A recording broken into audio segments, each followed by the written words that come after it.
What up, watch peeps? So I've been getting pretty good feedback on my modding videos, and often in the comments I get asked if I could cover certain parts of modding or certain procedures, if you will. So that's what we're going to do here today. We're going to take a look at how to align a dial, chapter ring, and bezel. So since there won't be a wrist check in the main part of the video, I am wearing my Turtle today, the SRP 777. Really one of my favorite watches and one of the few that is actually labeled as a keeper. Alright, so without further ado, let's get to it. I'm Pete, and we are Chillin' with Watches.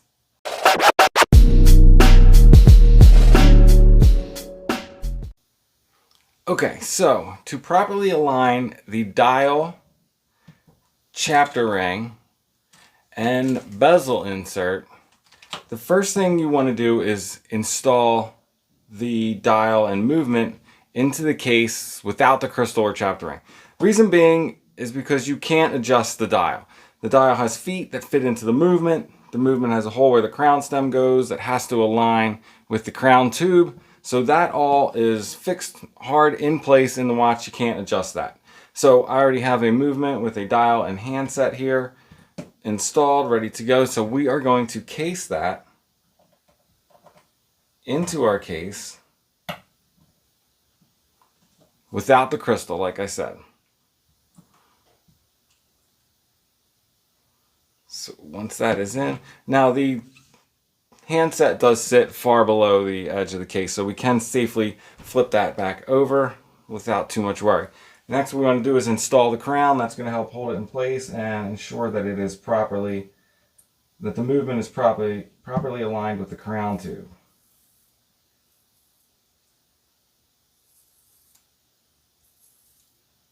I really hate trying to thread crowns while wearing these stupid finger condoms. Or any rubber gloves for that matter. Okay. So now we've got, that is where that is going to be, and we cannot change it. So the next thing we want to install is the chapter ring, and we want to, in this case, align it to the dial. Now, obviously, if you're using a stainless chapter ring with no markings or anything, that's not going to matter. Now, there is an issue here because if you can see on the back of this chapter ring, there's a little foot right here. And that foot needs to fit, if you look above the 12 o'clock marker there. See that little indent? That foot needs to fit in that indent. So, we hope that when we lay the chapter ring in here, that it will align when in that foot. And in this case, it does align very well. And I would suggest to you, do not check only at 12 o'clock. Go all the way around. At every 5-minute mark, at all the indices. Check and make sure that it looks like it lines up. Because sometimes it may align at 12 and not at 6. Now, depending on your tolerance for your level of OCD, you may be okay with the way it looks, even if it's slightly off or if it's not perfect. This one is really good, and I'd be hesitant to mess with it. But you may be asking, well, what do I do if it doesn't line up? So I am going to take this chapter ring back out of here. And if it does not line up, what you're going to have to do is remove that foot. If it's a metal chapter ring, you can file it off. Well, if it's a plastic one, you can file it off. But you're going to have to remove that foot. And then you can use either double-sided tape, like we used for bezel inserts. And I cut those, pro tip here, using nail clippers. Reason being is that the end of the nail clippers is curved, so it will give you a natural curvature to the piece of double-sided adhesive that you are cutting. And if you go that route, you're going to have to get that small piece of adhesive installed on the little ledge where that indent is, where the foot would go. That's where the base, the bottom side of the chapter ring will sit. And that will hold it in place while you take the movement back out, get the crystal pressed in, all that.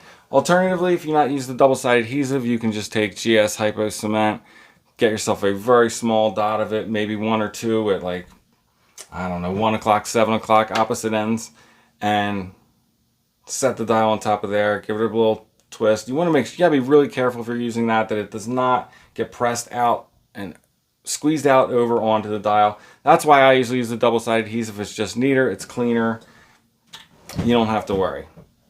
All right, so this one looks good when it is set in with the foot in place, so we are going to continue with that. So what we're going to do now is take the movement back out of the case and we can press the crystal. Okay, so I didn't video pressing the crystal. I've done that in other videos, but basically I just removed the movement. Basically I just removed the movement, knowing that the chapter ring lined up with it. Kept the chapter ring installed, pressed the crystal in place, reinserted the movement, crown, case back. And now that we have the dial and chapter ring lined up, the only thing left to line up will be the bezel insert. So I'm going to attach the bezel.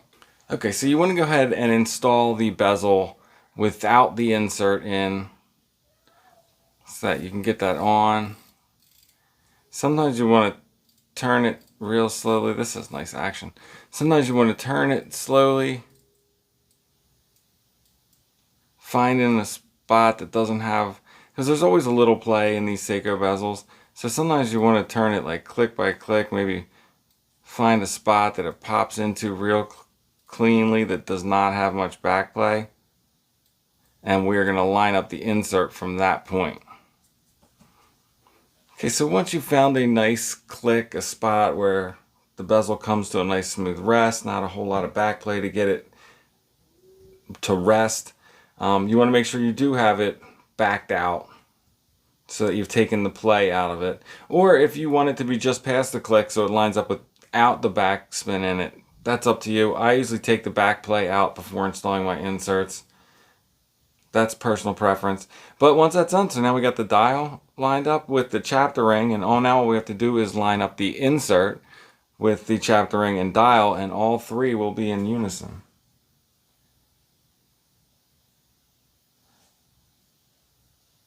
So I'm super picky about this part, and I like to really get over top of it so I can look. So I'm going to do this off camera.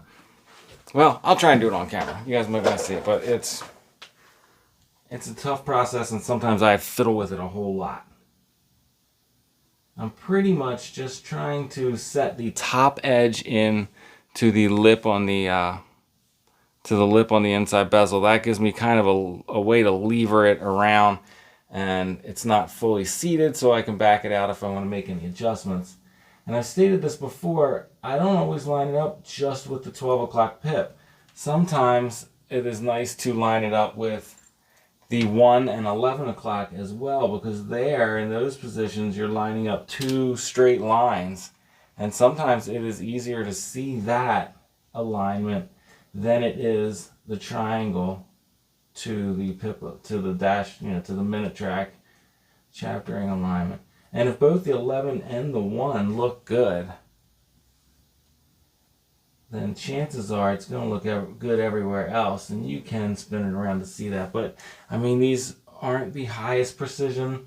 They're not perfect precision parts, let's say, and accumulation of error will sometimes result in something that is lined up through most of the chapter ring and off in 1 or 2 spots. It happens, and there's not really a lot you can do about that.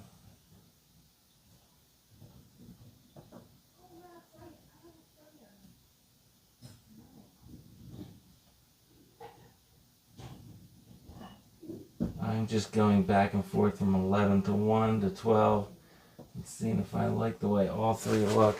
Sometimes you gotta look straight down on it. Sometimes you gotta look in at it from an angle.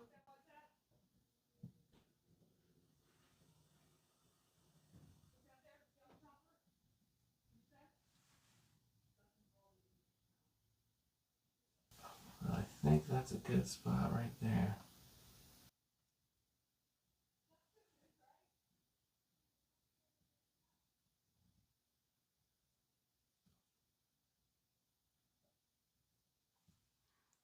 Voila. So yeah, I was just basically lining up this 12 with that chapter ring which is already aligned with the dial, and then also trying to, oh, my light's not really friendly for this. Also trying to line up the 1 o'clock to the 1 o'clock marker on the chapter ring, and same at 11, and occasionally looking around and seeing that all the others look like they line up as well. So they all look like they lined up real nice.